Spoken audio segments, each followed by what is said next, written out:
Hello students, myself Navneet Bhandari and I welcome you to my channel Quantum Academy of Physics। तो बच्चों आज से हम शुरू कर रहे हैं इलेक्ट्रिकल डिवाइसेस और अब जो अगले 3-4 लेक्चर्स होंगे उसमें से 5 से 7 नंबर का आपका बोर्ड एग्जामिनेशन में क्वेश्चंस पूछे जा सकते हैं। तो यानी कि इस लेक्चर सीरीज के अब तक के जितने भी लेक्चर्स थे वो एक तरफ अगर मैं मार्किंग वाइज देखूं और जब 3-4 लेक्चर्स आएंगे वो एक तरफ। तो अब से आपने थोड़ा एक्स्ट्रा अटेंशन पे करनी है डिवाइसेस की तरफ, क्योंकि डेफिनेटली इस पर क्वेश्चन बनता ही बनता है। तो बच्चों सबसे पहला डिवाइस जो हम करने वाले हैं उसका नाम है मीटर ब्रिज या स्लाइड मीटर ब्रिज के नाम से भी आपसे पूछा जा सकता है। स्लाइड मीटर ब्रिज क्यों बोलते हैं ये भी मैं आपको बताऊंगा।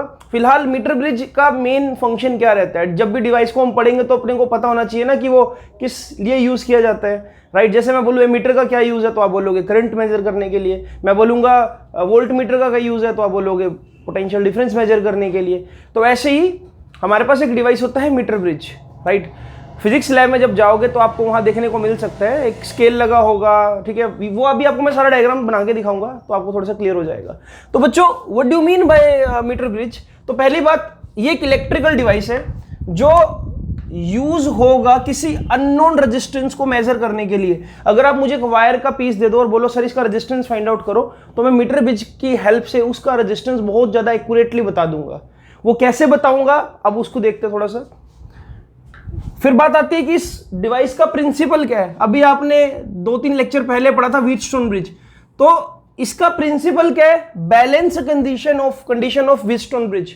Balance condition of Wheatstone bridge का क्या मतलब है, थोड़ा सा मैं रिकॉल करवाता हूं जो बच्चे आज इसको फर्स्ट टाइम देख रहे हैं। देखो हमारे पास व्हीटस्टोन ब्रिज एक ऐसी अरेंजमेंट थी जिसमें 4 रेजिस्टेंसेस लगे हुए थे बच्चों, कुछ ऐसे, और बीच में लगा हुआ था एक गैल्वेनोमीटर, राइट। और यहां से अगर करंट आ रहा था आई और यहां पर करंट निकल रहा था आई। अब सिचुएशन ये थी भाई, यहां पर था R1, यहां था R2, यहां था R3 और यहां था R4। तो 4 रेजिस्टेंस हमने लगा दिए। हमने ये देखा था कि अगर आमने सामने वाले जो रेजिस्टेंस है, अगर मैं बोलूं यहां पर R1 R3 इनका प्रोडक्ट R4 R2 के इक्वल है, या मैं ये बोल दूं R1 बाय R2 अगर ये R4 बाय R3 के इक्वल है इनका रेशो, तो उस कंडीशन में जो गैल्वेनोमीटर में करंट जा रहा था, यानी कि यहां पर जो IG की वैल्यू वो क्या हो जाती है 0। इसका रीजन क्या होता है, अगर मान लो ये एंड A है, ये एंड B है, ये एंड C और ये एंड D है, तो उस कंडीशन में जब ये कंडीशन आपको मिलती है, potential difference at C becomes equal to potential difference at D। अगर दोनों जगह पोटेंशियल डिफरेंस सेम है बच्चों, तो करंट फ्लो कैसे करेगा, क्योंकि करंट को फ्लो कराने के लिए तो आपको पोटेंशियल डिफरेंस चाहिए। तो यहां पर देखो VC की वैल्यू 2 वोल्ट, मान लो इसकी वैल्यू 2 वोल्ट, तो करंट फ्लो करेगा क्या, 2 वोल्ट से 2 वोल्ट में नहीं करेगा, राइट। तो इस वजह से इस आर्म में कोई करंट नहीं जाएगा और आप सीधा सीधा बोलते हो कि भाई हाँ this is the balance condition of Wheatstone bridge, जहां पर क्या ये गैल्वेनोमीटर वाली जो आर्म है यहां पर कोई करंट फ्लो नहीं कर रहा है, राइट। और इसी वजह से मैं ये बोल देता हूं कि ये एक नल मेथड डिवाइस है। नल मेथड डिवाइस का मतलब क्या है कि बिना करंट को, देखो करंट को इग्नोर करें, करंट कंज्यूम नहीं हो रहा है यहां पर, और सिर्फ रेजिस्टेंसेस की मदद से मैं कोई भी एक अननोन रेजिस्टेंस निकाल सकता हूं। जैसे अगर मुझे R1 निकालना हो तो मेरे लिए बहुत ईजी, R1 क्या होगा R2 इंटू R4 अपॉन में R3। तो ये पूरा लेक्चर मैंने एक्सप्लेन किया था। अभी मैं ये क्यों बता रहा हूं, क्योंकि मुझे मीटर ब्रिज में इसी कंडीशन को यूज करना है, राइट। तो अभी जस्ट इसको नोट डाउन करो, राइट, और फिर मैं आगे लेक्चर में आ रहा हूं। जो जो लिखवा रहा हूं उसको साथ साथ नोट डाउन करते रहो। अब यहां पर जैसे मैंने आपको बताया बच्चों की नल मेथड डिवाइस है, तो एक काम करते हैं ना, मैं यहां पर मेंशन कर देता हूं नल मेथड डिवाइस का मतलब क्या है। देखो नल मेथड का मतलब हम लिख देते हैं यहां पर, it will not draw any current while measurement of unknown resistance,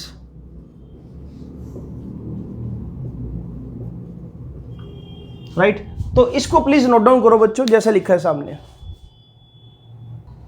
तो बच्चों अब हम बनाएंगे स्लाइड मीटर ब्रिज का डायग्राम। जैसे डायग्राम बनाऊं बिल्कुल वैसे ही डायग्राम बनाना। अब एक तरह से इसको बोल सकते हो कि हम कंस्ट्रक्शन कर रहे हैं, ठीक है। तो देखो सबसे पहले आपने बनानी है बच्चों यहां पर वायर, राइट। ये वायर बना दो इस तरह से। इस वायर के एंड्स पर आप लगाओगे कॉपर स्ट्रैप्स को, कॉपर की प्लेट्स बोल दो बेशक आप इसको। सब कुछ बताऊंगा कि मैं कॉपर वायर मतलब कॉपर के स्ट्रैप्स क्यों यूज कर रहा हूं यहां पर।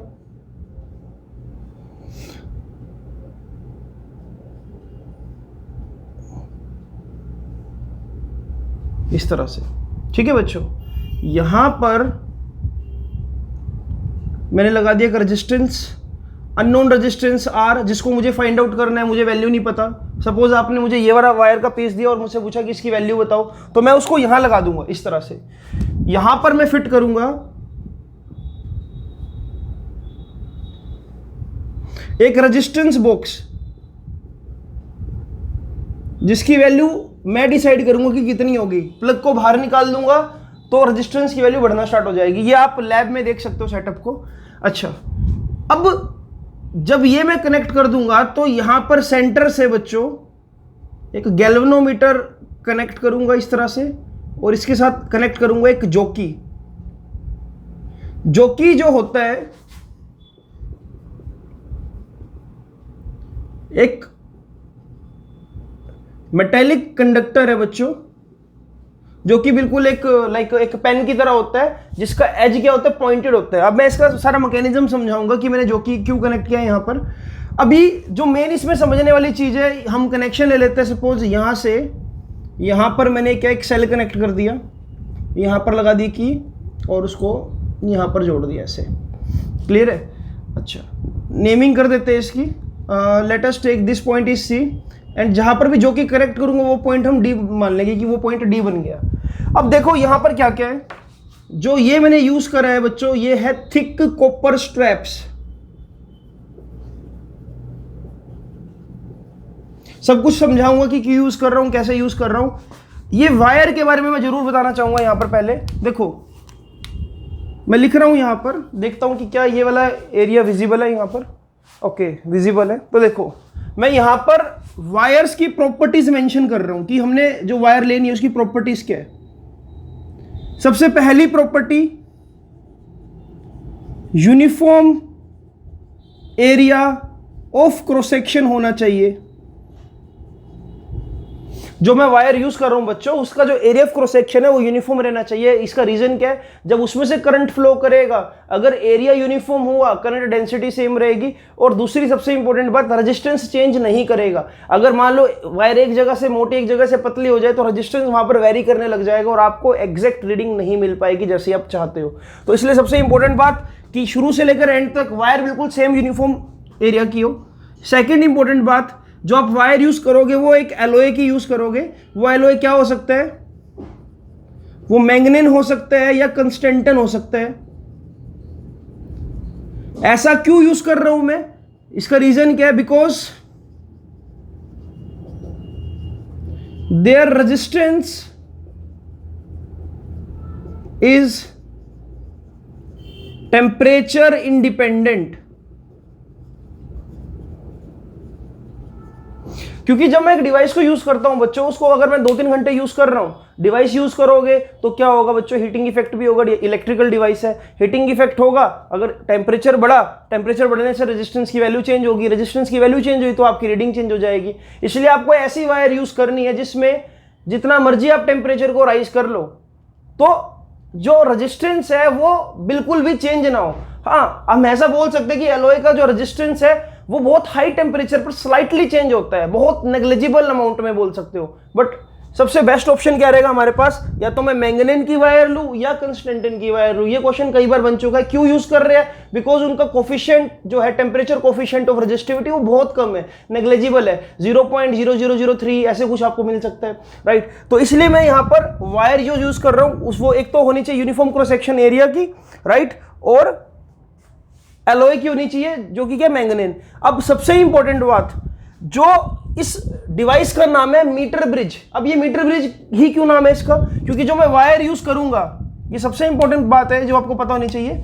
यहां लिख रहा हूं मैं तीसरी प्रॉपर्टी, इसकी लेंथ कितनी होगी, हमेशा 1 मीटर, यहां मैं बोलूं 100 सेंटीमीटर, तभी इसका नाम क्या है, मीटर ब्रिज। जो वायर आप यूज करोगे, मैं बोल देता हूं ये एंड ए से लेकर एंड बी तक, इसकी जो लेंथ है ये हमेशा कितनी होगी, 1 मीटर। या मैं बोल दूंगा 100 सेंटीमीटर। मतलब कि जब भी मैं जोकी को कहीं भी रखूंगा तो मुझे दो लेंथ मिल सकती है, L और 100 माइनस L सेंटीमीटर में, राइट। तो अभी फिलहाल ये डायग्राम बनाओ जल्दी से, जैसा बनाया बिल्कुल वैसा। तो बच्चों अब देखो, अब इसको हम ड्राइव करते हैं कि एक्चुअल में अब ये व्हीटस्टोन ब्रिज जैसा कैसा दिखेगा और क्या हम इसमें मतलब मॉडिफिकेशन करेंगे आगे। देखो अभी फिलहाल मैं जो आप लिख चुके हो उसको रब कर रहा हूं because I need some space. See अब यहां पर एक चीज अभी भी मिसिंग है जो आप बना सकते हो। नीचे आप एक स्केल ड्रॉ कर लो, राइट। स्केल ड्रॉ करना भी इंपॉर्टेंट है यहां पर। तो स्केल को आप और ड्रॉ कर लो जहां से आप क्या ये मेजर कर सको कि एक्चुअल में जहां पर आप जोकी को रखोगे वो लेंथ कितनी है। सी अब होगा क्या, जैसे ही मैंने यहां पर की को करा टैप, अच्छा इसको ऐसे कंप्लीट बना लो इस तरह से, हाँ की को टैप करूंगा तो करंट निकलेगा यहां से। अब करंट जैसे ही यहां पर पहुंचेगा, देखो कुछ करंट जाएगा नीचे वायर में और कुछ करंट जाएगा यहां पर इस रेजिस्टेंस के थ्रू होता हुआ ऐसे ऐसे ऐसे, राइट। तो अब मुझे ये देखो ये क्या करना है, यहां पर जैसे ही मैंने की को टैप करा करंट ने फ्लो करना स्टार्ट कर दिया। मैंने यहां पर एक सुटेबल रेजिस्टेंस निकाला, मान लो 50 ओम 60 ओम, जैसा मेरी इच्छा हो, जैसा मैं चाहूं। मैं यहां पर रेजिस्टेंस की एक वैल्यू निकाल देता हूं कोई भी और उसको नाम दे देता हूं कि S। अब मुझे S की वैल्यू कहीं ना कहीं पता है और व्हीटस्टोन ब्रिज के अकॉर्डिंग मुझे 4 रेजिस्टेंसेस का अरेंजमेंट चाहिए, लेकिन मुझे तो सिर्फ 2 नजर आ रहे हैं जिसमें से एक अननोन है। अब देखो कहानी क्या होगी, जैसे ही मैं जोकी को कहीं वायर के यहां पर टच कर दूंगा, मान लो मैंने इसको इनिशियली यहां पर टच करा रैंडमली, तो जैसे ही टच करा गैल्वेनोमीटर ने डिफ्लेक्शन दी इधर की तरफ, ऐसे ऐसे इधर। तो मुझे लग गया पता कि भाई इसका मतलब करंट फ्लो कर रहा है।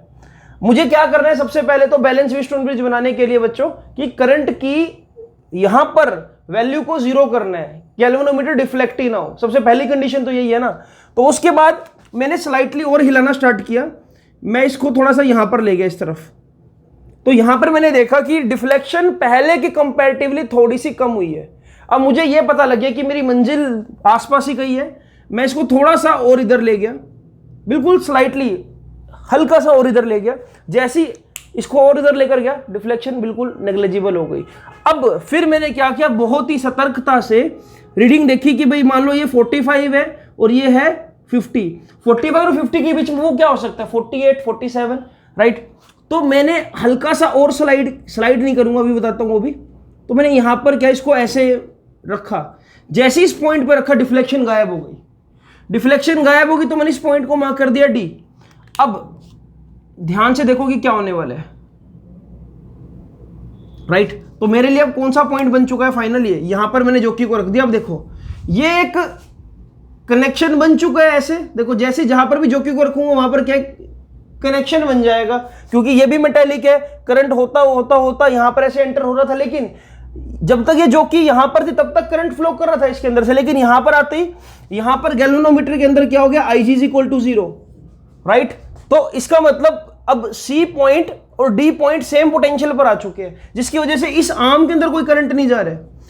अब यहां पर एक चीज का अपने को ध्यान रखना होता है और कंसेप्चुअल क्वेश्चन भी बनता है कि जोकी को जब मैं वायर के ऊपर करंट मेजर करने के लिए यूज करूंगा तो मैं उसको कभी भी स्लाइड नहीं करूंगा। मैं कभी भी ऐसा स्लाइड करते हुए मूव नहीं करूंगा जोकी को, क्योंकि अगर मैं इसको बार बार स्लाइड करूंगा तो एक ऐसा टाइम आएगा जब इस पर्टिकुलर रीजन में एरिया ऑफ क्रॉस सेक्शन है वो घिस कर थोड़ा सा क्या कम हो जाएगा।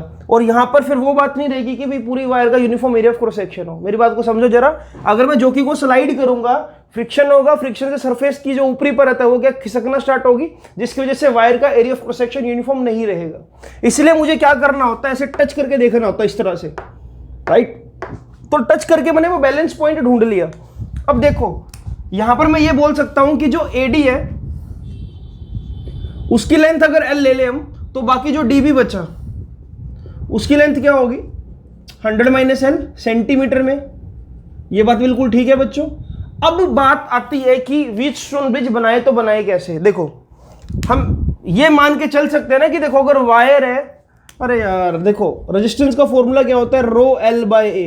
Resistivity fix, area of cross section fix, resistance किसके इक्वल है, एल के ऊपर, मतलब रेजिस्टेंस जो है फंक्शन है लेंथ का, लेंथ बढ़ेगी तो रेजिस्टेंस ज्यादा होगा, यानी कि कोई भी कंडक्टर जिसके पास कुछ ना कुछ लेंथ है उसका कुछ ना कुछ रेजिस्टेंस तो जरूर होगा, ये बात तो हमने पढ़ी है।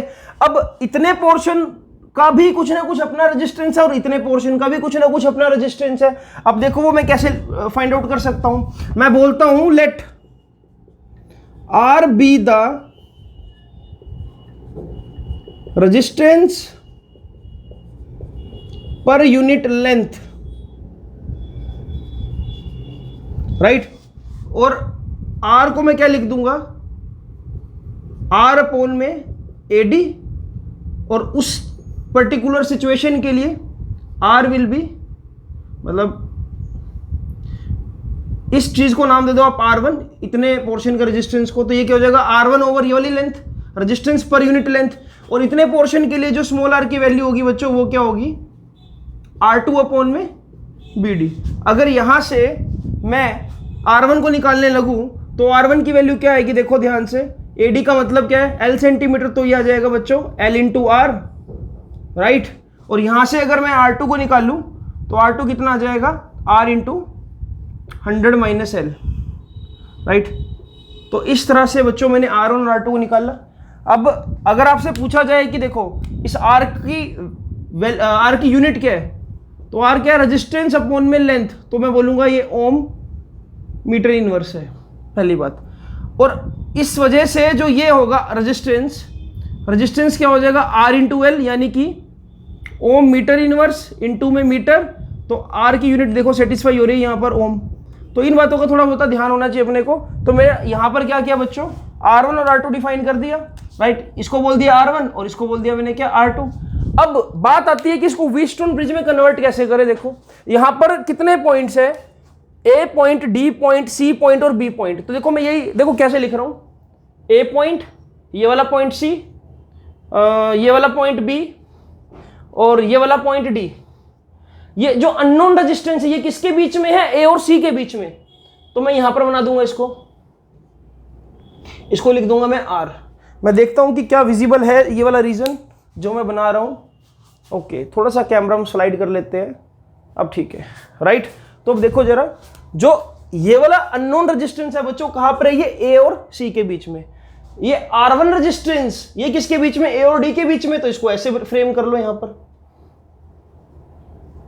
राइट। तो ये हो गया R1 रेजिस्टेंस। CD के बीच में क्या है, गैल्वेनोमीटर। लो जी, CD के बीच में गैल्वेनोमीटर बना दिया हमने,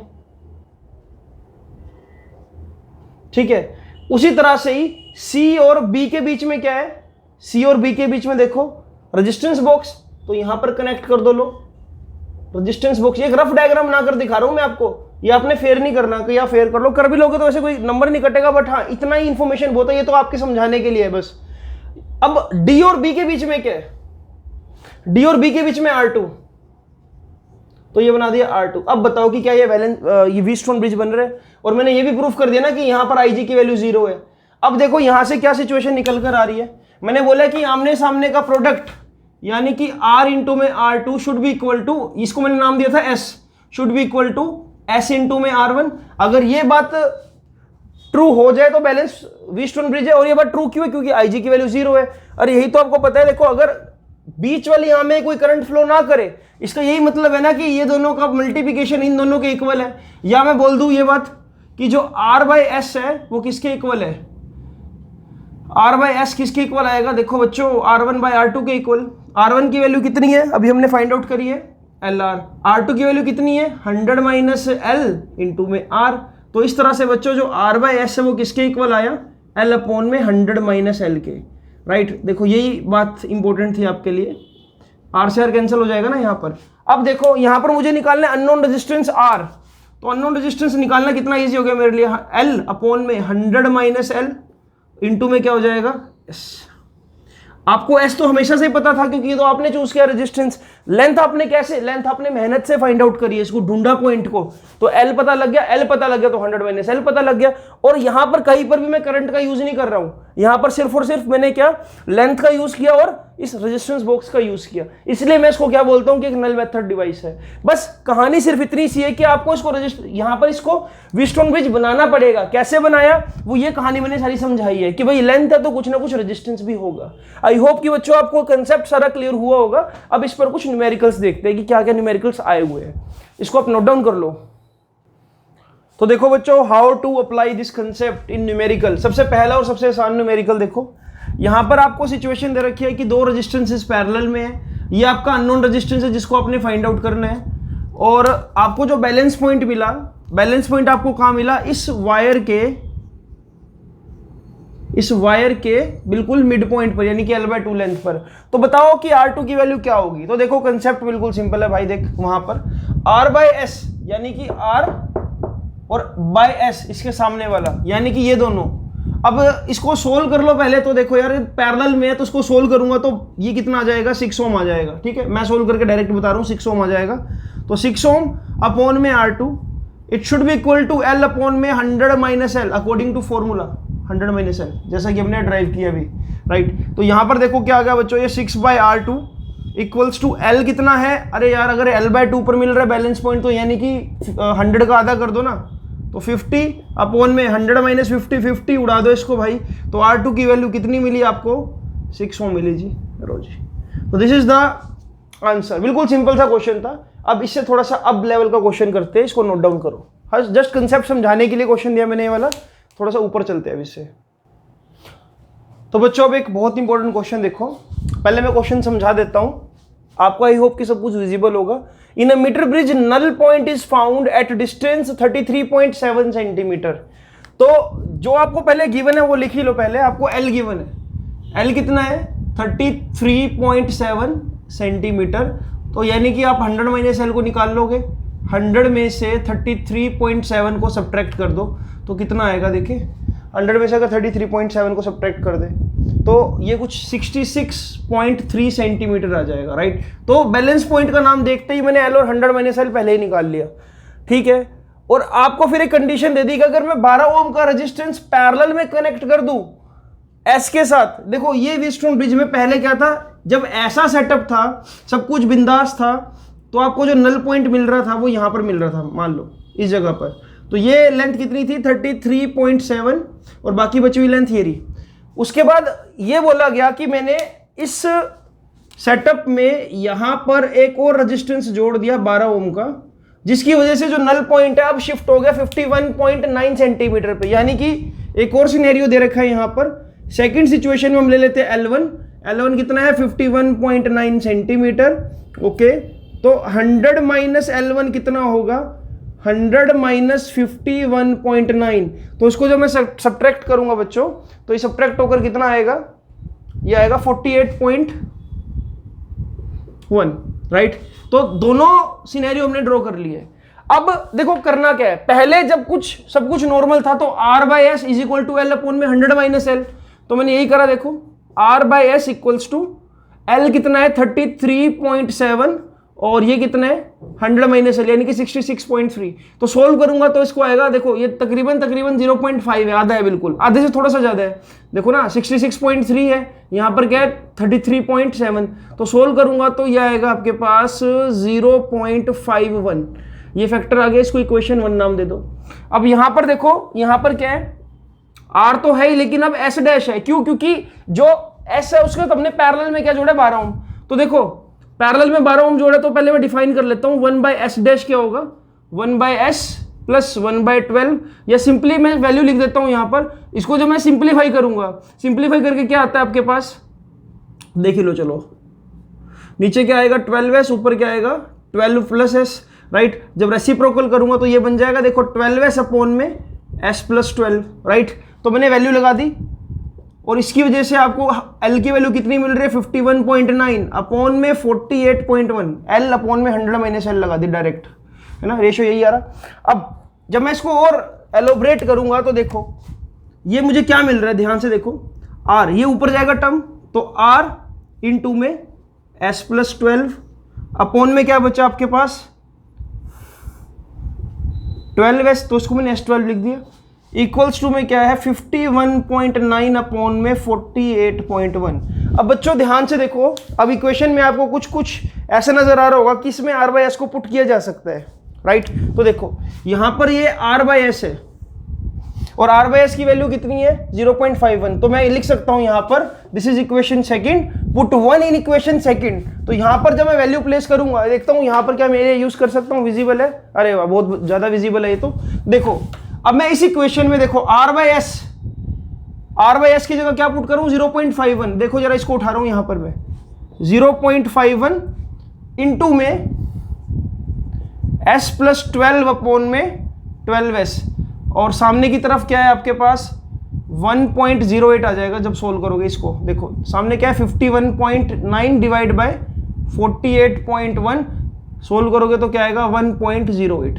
अब बच्चों सिचुएशन देखो क्या बची आपके पास, S प्लस 12 इक्वल्स टू, मतलब S प्लस 12 अपॉन में 12s equals to 1.08 divide by 0.51, right. अब आपने इस फैक्टर को सोल्व करना है, एक बार इसको नोट डाउन कर लो, फिर मैं डायरेक्ट रिजल्ट लिख रहा हूं, हम कैलकुलेशन में टाइम नहीं खराब करेंगे, वो आप भी अपने एंड पर कर सकते हो। हाँ यहां पर इस चीज को करेक्ट कर लो जरा, ये S नहीं आएगा, यहां पर S की तो वैल्यू लगा चुके हैं ना, ये आएगा आपके पास, तो ये आएगा देखो S plus 12 equals to 1.08 divide by 0.51, right. ये एक तरह से ऐसा हो गया ना 108 अपॉन में 51 इंटू में 12, राइट। जब इसको आप सोल्व कर लोगे तो जो भी आएगा इसको सोल्व करके 108 डिवाइड बाय 51 इंटू में 12, उसमें से सब्ट्रैक्ट कर देना 12 को, राइट। तो मैं डायरेक्ट आंसर लिख देता हूँ कैलकुलेशन से बचने के लिए। तो आपको जो वैल्यू मिलेगी बच्चों यहाँ पर S की वैल्यू वो मिल जाएगी 13.4 ओम वैल्यू आ जाएगी। और अगर आपने S को फाइंड आउट कर लिया है, अब इसको आप यहाँ पर पुट कर दो।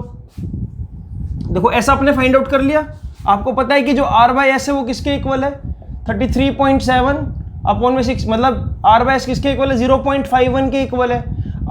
यहाँ पर आपने S निकाला है कितना 13.4, तो मतलब S निकाला 13.4, तो R की वैल्यू क्या आएगी 0.51 इंटू में 13.4। जब आप इसको मल्टीप्लाई कर दोगे तो देखो ये आधा हो जाएगा इसका, यानी कि 6.8 ओम आ जाएगा अप्रोक्सीमेटली, राइट। तो इस तरह से आपने R भी फाइंड आउट कर लिया और बच्चों S भी फाइंड आउट कर लिया। सिंपल है, दो इक्वेशन बनानी है आपने, दो इक्वेशन बनाओगे तो उसके बाद आपने क्या बस वैल्यू प्लेस कर देनी है फर्स्ट इक्वेशन की सेकंड में। क्वेश्चन इंपॉर्टेंट है और इसी तरह के क्वेश्चन बोर्ड एग्जाम में आते हैं, इसको नोट डाउन करो, फिर एक और क्वेश्चन करते हैं बच्चों। तो बच्चों जो अब ये क्वेश्चन आप सामने देख रहे हो, ये क्वेश्चन बहुत खास है, इसके दो रीजन है। एक तो ये 2019 बोर्ड एग्जाम में आया था रिसेंटली, और दूसरी इंपॉर्टेंट बात ये आपकी एनसीईआरटी का क्वेश्चन भी है, राइट। तो ये दोनों बातें इस क्वेश्चन को बहुत खास बनाती है, इसलिए आपको इसको बहुत ध्यान से देखना है। इनिशियली सेटअप ये था कि आपको एक रेजिस्टेंस दे रखा है 5 ओम का, और ये वाला जो SI है अननोन है, ये हमको नहीं पता। और जब ये कंडीशन थी तो बैलेंसिंग लेंथ आपको मिल रही थी L1, और जो बाकी बची हुई लेंथ है वो कितनी हो गई 100 माइनस L1। तो इनिशियल कंडीशन ये थी। उसके बाद आपको ये बोला गया कि if S is shunted with same resistance, अब ये आपके लिए बहुत ज्यादा बड़ा प्रॉब्लम क्रिएट कर सकता था अगर आप इसको ना समझोगे। अगर मैं बोल रहा हूं कि 5 ओम को मैंने शंट करना है 2 ओम के साथ, तो शंटिंग का मतलब होता है पैरेलल में रेजिस्टेंस लगा देना। शंटिंग मींस कि आपने क्या वो रेजिस्टेंस को पैरेलल में जोड़ा है। अगर मैं बोल रहा हूं 5 ohm is shunted with same resistance, तो मींस 5 और 5 आपस में पैरेलल में है। ये शंटिंग वर्ड का यूज मैं करूंगा जब मैं आपको गैल्वेनोमीटर को एमीटर और वोल्टमीटर में कन्वर्ट करना सिखाऊंगा अगले चैप्टर में। तो अभी के तौर पे बस ये ध्यान रखो कि शंटिंग का मतलब क्या होता है, पैरेलल में कनेक्ट कर देना, ठीक है। तो देखो पहली सिचुएशन बिल्कुल सिंपल है कि R by S equals to क्या है L1 अपॉन में 100 माइनस L1, तो इसको हम लिख लेते हैं फर्स्ट इक्वेशन है भाई ये। तो दूसरी सिचुएशन में ये है कि S को हमने S के साथ ही शंट कर दिया, तो S डैश की वैल्यू साथ साथ ही निकाल देता हूं। देखो S डैश की वैल्यू क्या होगी, प्रोडक्ट इनटू में एडिशन, जब पैरेलल में सोल्व करोगे 1 by S plus 1 by S को, तो कितना आएगा ये S स्क्वायर अपॉन में 2S, यानी कि S बाई 2 आ जाएगा सीधा सीधा, राइट। तो जो नया रेजिस्टेंस है, इससे पता लगा कि अब R बाई एस बाई 2 हो गया है ना, जो S की वैल्यू है। जब मैं इसको शंट कर दूंगा इस तरह से, तो ये क्या आ जाएगा R by S by 2 equals to उस वक्त आपको जो लेंथ मिली that is 1.5 times of L1, यानी कि अगर L1 आपका पहले 30 सेंटीमीटर था तो अब कितना मिला आपको, वो 30 का 1.5 टाइम्स ज्यादा, राइट, तो यानी कि 45। अब मैं यहां पर क्या लिख रहा हूं, अब है आपको मिला जो वो मिला 1.5 टाइम्स ऑफ L1 अपॉन में 100 माइनस 1.5 टाइम्स ऑफ L1। इस तरह से मैंने इसको सेकंड इक्वेशन फ्रेम कर दिया। हाँ, इसको एक काम करो ना, 2 को ऊपर ले जाओ, ये 2R/S हो गया। अब अगेन मुझे कुछ ऐसा नजर आ रहा है दूसरी इक्वेशन में कि R/S को ना पुट किया जा सकता है यहाँ पर, तो R/S को पुट कर दो, तो 2 इंटू में R/S की वैल्यू लगा दो यहाँ पर L1 अपॉन में 100 माइनस L1, और सामने की तरफ क्या है 1.5 L1 अपॉन में 100 माइनस 1.5 L1। अब इस सिचुएशन को सोल्व करने, ठीक है, सिचुएशन को सोल्व करके L1 निकालने, तो जब इसको आप सोल्व करोगे, मैं डायरेक्ट वैल्यू लिख रहा हूं, जो L1 आएगा सोल्व करके वो आएगा 33.3 सेंटीमीटर। इसको आप क्रॉस चेक कर लेना, सोल्व कर लेना एक बार अपने एंड पर, इक्वेशंस बनेगी इसमें शायद क्वाड्रेटिक। अब देखो जब आप L1 निकाल लोगे बच्चों, तो देखो इस इक्वेशन में लेकर जाओ इसको, तो ये हो जाएगा R/S equals to L1 upon में 100 माइनस L1। L1 कितना आया 33.3, तो ये कितना हो जाएगा बच्चों 66 इसको लिख देता हूँ मैं 66.67, ठीक है, ऑलमोस्ट इतना आएगा। अब R की वैल्यू आपको तो शुरू से गिवन है 5 ओम, तो ये कितना हो जाएगा, देखो S की वैल्यू हो जाएगी 66.67 अपॉन में 33.3 इंटू में R कितना है 5, तो बच्चों ये ऑलमोस्ट कितना आ जाएगा 2 आ जाएगा जब सोल्व करोगे, तो S की वैल्यू क्या आ गई डायरेक्ट 10 ओम, राइट। तो इस तरह से आपने इस क्वेश्चन को करना था बस। हाँ, सारा खेल क्या होता है ऐसे क्वेश्चंस में, इक्वेशनें बनाओ, इक्वेशन में देखो दूसरी इक्वेशन में पहली इक्वेशन कैसे फिट बैठती है और वहां से वैल्यू कंपेयर करो और सोल्व कर दो। तो ऐसे इस क्वेश्चन को करना था आपने, ठीक है। तो अब मैं एक और क्वेश्चन दे रहा हूं आपको, वो कमेंट बॉक्स क्वेश्चन होगा। तो बच्चों जो आज का जो कमेंट बॉक्स क्वेश्चन है वो बहुत अच्छा क्वेश्चन है। ऐसा क्वेश्चन एक बार बोर्ड एग्जामिनेशन में आ चुका है, मुझे ये नहीं पता कि ये कब आया था, बट हाँ क्वेश्चन का तरीका वही है जैसा आपको समझाया है। इनिशियली जब सब कुछ बढ़िया था, कुछ छेड़छाड़ नहीं करी, रेजिस्टेंस था R और S, तब आपको जो बैलेंस पॉइंट मिला पहले वो मिला 40 सेंटीमीटर पर, राइट। पहली सिचुएशन क्या है कि जब आपने मीटर ब्रिज को यूज किया, R रेजिस्टेंस है, S रेजिस्टेंस है, तो आपको जो बैलेंस पॉइंट मिल रहा है वो 40 सेंटीमीटर पे मिल रहा है। फिर उसके बाद हमने क्या किया, इस R रेजिस्टेंस के साथ एक और रेजिस्टेंस ऐड कर दिया सीरीज में 10 ओम का, ठीक है, और तब ये बैलेंस पॉइंट शिफ्ट होकर कहां चला गया 60 सेंटीमीटर पर, यानी कि पहला जो D1 है वो है 40, जब आपने एक सीरीज में रेजिस्टेंस जोड़ा तो यही बैलेंस पॉइंट शिफ्ट होकर कहां चला गया 60 सेंटीमीटर पे। बस इतनी इंफॉर्मेशन गिवन है, आपको बताना है कि R और S की वैल्यू क्या होगी, 610, 812, 1418 या 1822। तो बच्चों इसको ट्राई करो, इस वीडियो में इतना ही बहुत है, ऐसे ही क्वेश्चन आते हैं, इससे ज्यादा क्या आप कुछ भी बना के नहीं दे सकता, राइट। जितना प्रीवियस ईयर और एनसीईआरटी में कंटेंट था जिस लायक था वो आपको मैंने करवा दिया। हाँ, बाकी जब मैं एनसीईआरटी सीरीज स्टार्ट करूंगा तो कुछ भी नहीं बचेगा, सारा कुछ उसके अंदर कवर हो ही जाएगा। तो इस चैनल को बच्चों आप सपोर्ट करो, इस चैनल को ग्रो कराओ और शेयर कर दो सारी वीडियोस को, क्योंकि अब से आपका जो भी इस कंटेंट डलेगा इस चैनल के ऊपर वो 2021 बोर्ड एग्जामिनेशन को ध्यान में रखते हुए डलेगा। तो हर एक बच्चे को ये वीडियोस पहुंचनी चाहिए।